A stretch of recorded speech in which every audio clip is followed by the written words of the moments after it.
Up next, we have Robert Hainsey joining us. Once again, please raise your hand, and we'll get you queued up for a question.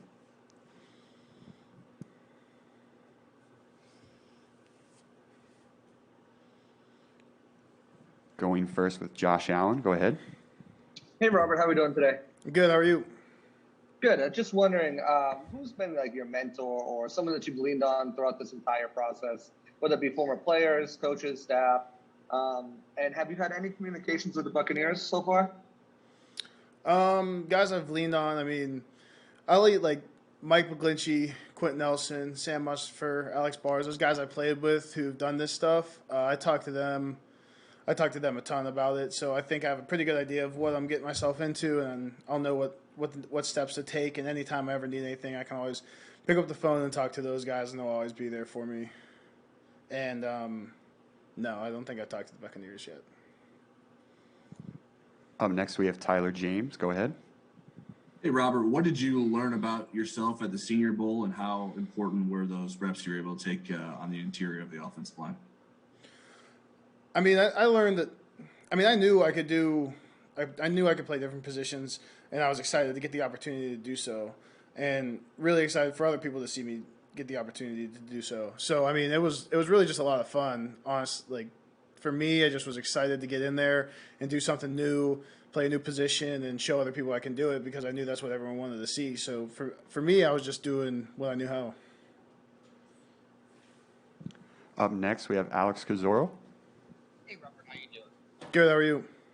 You talk about playing different positions. What's the biggest shift mentally you had to make to play guard versus center versus tackle? What's the biggest shift mentally you have to make for yourself? Mentally, nothing really changes. You know, you're still playing offensive line. You have to change my technique a little bit. Things happen a little bit faster on the inside, but overall, it's the same things I've been doing. Nothing's too out of the ordinary there.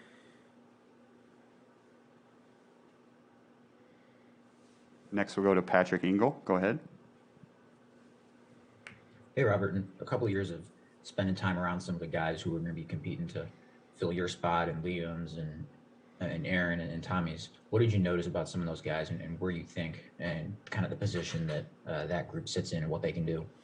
Yeah, no, they got some guys who are going to need to step up and get ready to play some big-time minutes that they weren't used to playing. But I'm really excited to watch all those guys get their opportunity, because there's a lot of great players in that room, and it's going to be fun to watch them battle it out for who's going to play. But I think it's honestly the competition is going to bring the best out of everyone. So I'm excited to watch throughout the spring and see how it shakes out in the fall. Up next, we have Mark Skoll. Hey, Robert, just curious, what's this pre-draft process been like for you? What's your routine, and just how excited are you for the draft and to know where you'll be going? Yeah, you know, the pre-draft process has been a little all over the place. I was out in Arizona training for a while, and, you know, it was cool to do some new things and meet new people. You know, you're doing a different type of training than you are when you're actually training to play football.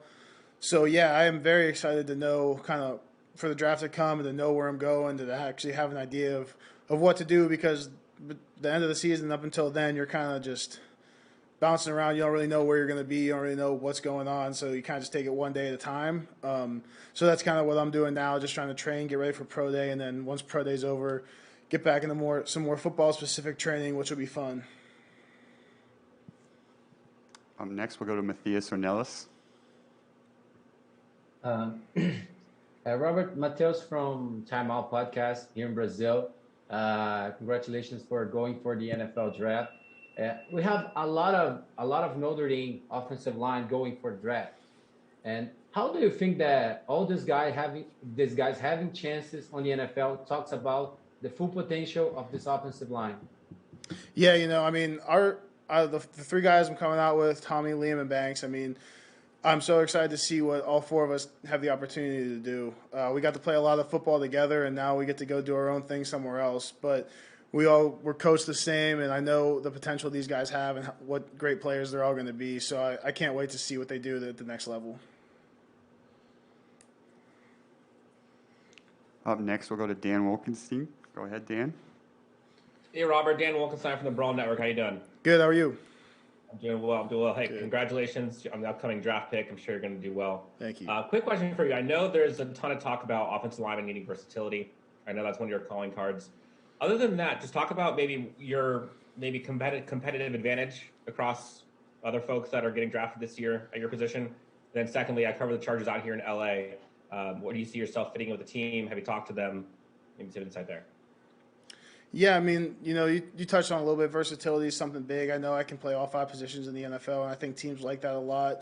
But, I think what teams are going to get from me is a consistent guy who's going to do his job every day. I mean, there's nothing fancy about me. I'm not the biggest guy, but I'm one of the smartest, and I'm one of the most consistent. I'm going to do everything I can to help my team win. So when a team gets me, that's who they're going to get, and that's who they're going to have for as long as my career lasts, which I think a lot of teams, which to you guys might not look super fancy, but I think that's what a lot of teams like. So I think it'll help me in that process. But at the end of the day, it makes me feel good knowing that I carry those traits. And no, I haven't really talked to the Chargers.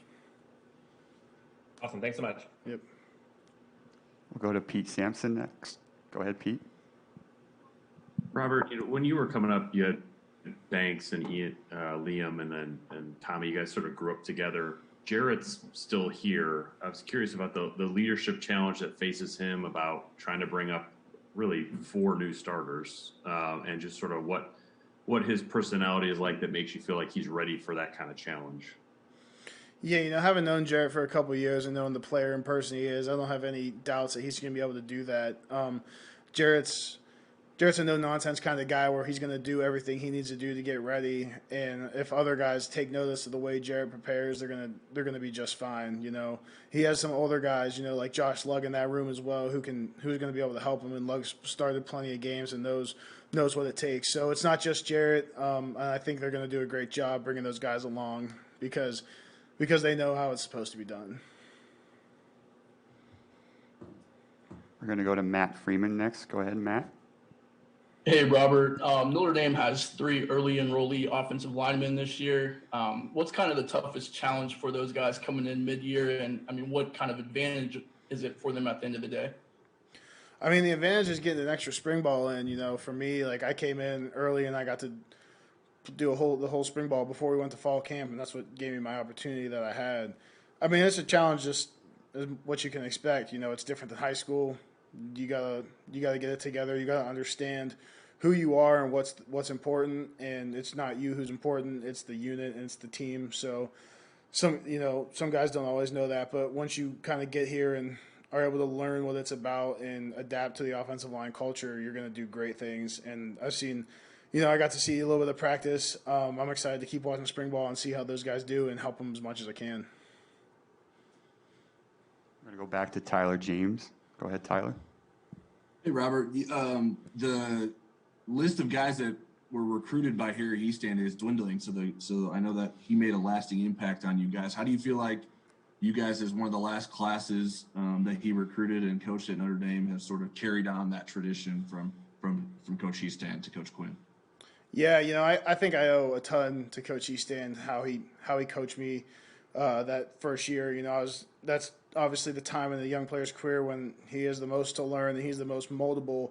And in that short year, I think I learned more with him than I ever did about football just in my whole life. Honestly, just the type of man to be, the type of Notre Dame person to be, the way to carry myself on and off the field and to have respect and respect others, just valuable life lessons that I'll never forget from Coach Easton. So I'm extremely thankful I had him. And yeah, the classes are going down, but Coach Quinn's doing a great job continuing what he started, and so are the guys. It comes down to the guys in the room continuing that tradition. All right, we're going to go back to Kazora. Go ahead. Just as a follow-up, Robert, have you met with Pittsburgh at all? And if so, who have you talked to? I met with the Steelers at the Senior Bowl. It was just a few scouts. There was no coaches there. Kevin Colbert, the GM, was there, so I got to speak to him briefly. He asked me my favorite pizza spot in Pittsburgh, and then that was about it. We're going to go to Lou Simoji next with Blue and Gold. Hi, Robert. Just to kind of segue off what Tyler asked with Coach Easton. When Coach Quinn came in, there were some large shoes to fill there, obviously, because Coach Easton had developed such a strong reputation. What did Jeff Quinn bring to the operation? Because now you got 4 guys again up for the NFL draft. What was the difference maybe in his approach and teachings that perhaps helped you and can help this next group along? Yeah, Coach Quinn does a great job instilling confidence in guys, I think, and I think that helped a lot of the guys throughout their years, just giving them the confidence to go play free, play calm. So I think that's probably the biggest thing. All right, we're going to go back to Patrick Engel next. Hey, Rob, when did it become kind of clear, or you kind of figured out there'd be something that would help your draft stock as far as putting an emphasis on playing multiple positions and having that be something you do with the Senior Bowl and in the pre-draft? I mean, probably midway through this year. It's something I knew that people were going to want to see. So when I got the opportunity at the Senior Bowl, I just knew that that's what I was going to have to do and do my best. So I was excited to do it, and it worked out really well, and I had a lot of fun doing it. And I've been training a bunch of different positions these last couple weeks too, so I'm going to keep doing that until I know exactly what position I'm going to play. But it's been a lot of fun. It's been great learning new things about the game and about offensive line play. Next question is going to come from Dan Wilkensen. Go ahead. Hey, Dan Wilkensen again here from the Brawl Network. Just wanted to kind of see what your thoughts were on what you had to work on most, what you've been focusing on from the Senior Bowl up through the draft. Like, what were kind of the main items that you're trying to improve the most or trying to, excel at? Yeah, I mean, like I said, playing new positions, there's a lot to learn, especially center. There's a bunch of little nuances I didn't have to know before that some I knew, but I'm learning a lot more just as I've been talking to different guys about it and practicing it more. So just mostly little details about playing guard and center. But overall, I mean, what I'm working on is the same stuff I've always worked on. Next question is going to come from Frank Carr, and then we're going to do a last round of questions after that. Hey, Robert, how has blocking for a mobile quarterback like Ian Book helped you as an offensive lineman? And how do you think that'll translate to the next level with as many guys that play a similar style like him to Josh Allen, to Patrick Mahomes, guys like that? Yeah, I mean, I think it teaches you never stop blocking. You never know where Ian is. You start the block and you get your hands on the guy, and then he's going to start running. If he starts running around, the defender's going to start running around, and it doesn't matter. No matter where he starts going, you just keep blocking him until you know the ball's past you. So that's definitely the biggest thing, and it's a huge point of emphasis because you see guys stop blocking all the time when they think the ball's out and it's not, and they pay the price for it. So it's really an effort thing, and it's just how bad you want to protect your quarterback kind of thing. So with him back there, all 5 of us knowing we would do everything we can to protect him is just never stop blocking until you know for a fact the ball's gone. And this is the final call for questions. All right, we're going to end it with Alex Kuzora. I just wanted to follow up one last time. Yeah, Kevin Colbert asked your favorite pizza spot in Pittsburgh. What was your favorite pizza spot in Pittsburgh? I said Minio's over in Squirrel Hill. All right, good answer. Good luck. Thank you. Thank you.